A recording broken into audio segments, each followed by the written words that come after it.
Prathamesh Malya of Angel Commodities now joins us to talk more about that. Prathamesh, hi. What is your sense on the metal space, and is there anything that catches your eye on the buying side today? Good evening, Manisha. Metal space has been really talk of town, right?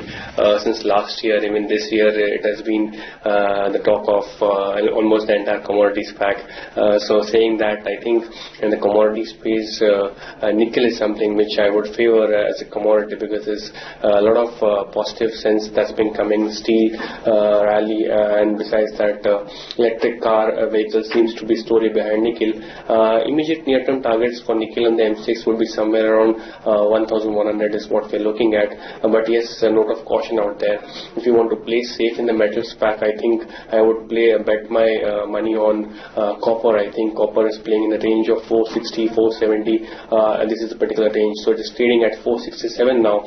I think if you want to make money in metal space, I would better sell copper at around 470 mark. And 475 is the previous high. I would keep a stop out there and look for target towards 460. All right. And is there a better pick that you have in the precious metal space as well, Prathamesh, or that's an area you would still want to just keep an eye on and not really invest?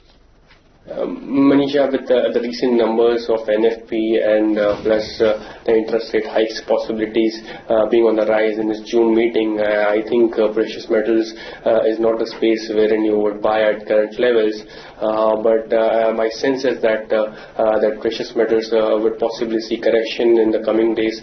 I think 30,750 and even 30,600 is what we're looking at as far as gold prices are concerned on the MCX, while silver, as far as silver goes, 39,000 is what we're looking at. So in a current market price, we would sell both the metals. I think both the metals we would not be on the buying side.